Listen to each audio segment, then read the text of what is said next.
Okay, guys, so part 2.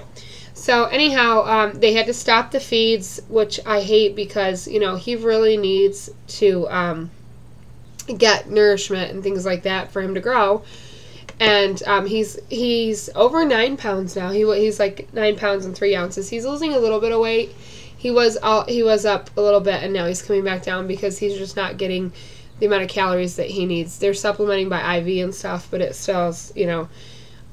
But anyhow, so during the course of all this, we find out that we never had to go up there in the first place, which was a huge inconvenience because my husband lost 2 weeks of work. At this point, his vacation is totally exhausted, so he lost 2 weeks of work unpaid. Come to find out, there's a surgeon, which is like one of the top pediatric surgeons that does this right in our area, right at our local hospital where Nate was initially. I don't know if it's like the nurse or the doctor that's down here does not like him, or what the deal is, but it was just total nonsense. Once we found that out, we demanded Nate be transferred back. It was a whole thing to get him transferred back. They were refusing to transfer him back. We had to speak with like the nurse manager and the social worker, and it was a mess. But they finally got him transferred back, and he's back, you know, at the hospital near home that he was initially transferred to. He's still in the NICU unit. They won't transfer him anywhere else, which I hate him being in the NICU unit because he's really not sick. It's just a feeding issue. I mean, he doesn't really have any other issues at all. But they won't transfer him to a pediatric unit. He'll stay there until he's discharged. So they have him on some pretty strong antibiotics for the infection. He's doing really well. The hole is the hole that they cut to put the tube in. It is kind of opening up a little bit because we met with the doctor today down here, the surgeon that does it down here. He's going to take over his care, and he says because the infection basically opens it up, and then what will happen is as the infection goes away, it'll close it back in a little bit. The button's not leaking as much. What they did is they stopped feedings and then gradually brought him up again, and it's leaking a little bit, but nothing that's too serious. And I did ask today when we met with him that it's, you know, want to make sure the hole being, you know, so big is not something that will stop him from coming home. And he said no. So that's really good news. We just hope there's no more complications that, you know, don't allow him to come home. So that's pretty much that in a nutshell. I mean, obviously it's been way more involved and it's been crazy, and you know, I appreciate everyone's comments and everything. I'm sorry I have not had time to write back to anybody. I have not had time to do much of anything. We spend a lot of time at the hospital, and you know, basically are here for what absolutely has to be done: dishes, laundry, things like that. I want to just do a little update about me as well. You know, things have gone really well with C-section.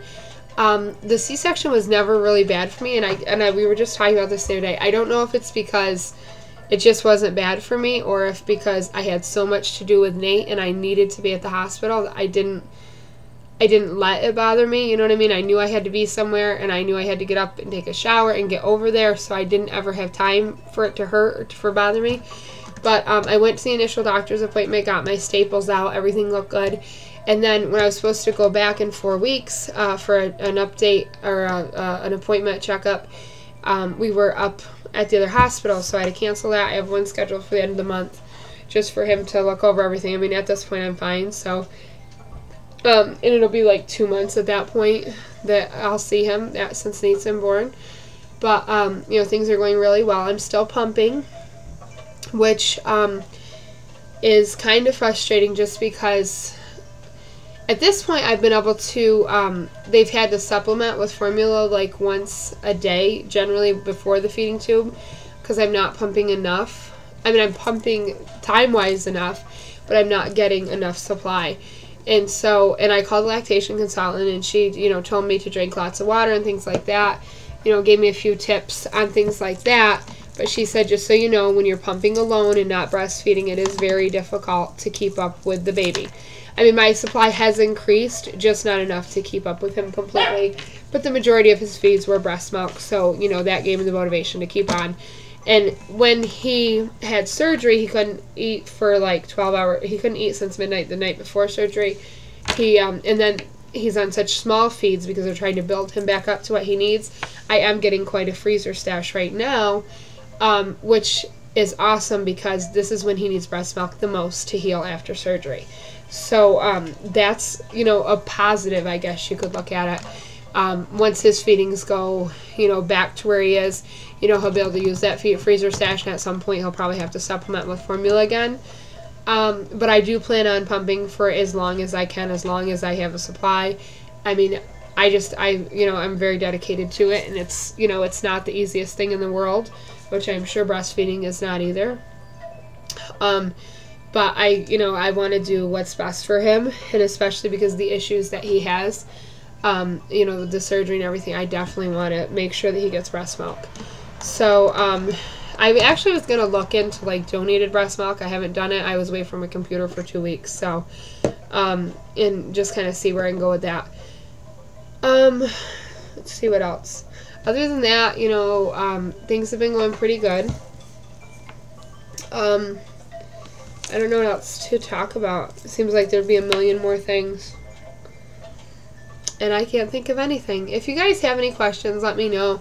I tried to do a video with pictures of Nate because I have like a million pictures. We take the camera over there every single day and take a ton of pictures. But I couldn't, for whatever reason, get it to upload. I had a problem, so I just didn't do it. So I'm just going to, once he gets home, take lots of video of him that I'll upload here. I really wish I could take more video of him in the NICU, but they really, really, really don't like that.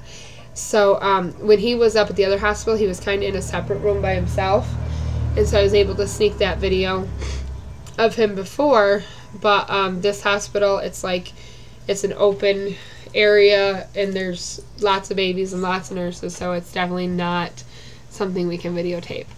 But he is just an amazing little guy. He's so alert and awake, and because he was on his stomach so much at first, his head and neck is so strong. He can lift it up and hold it up forever.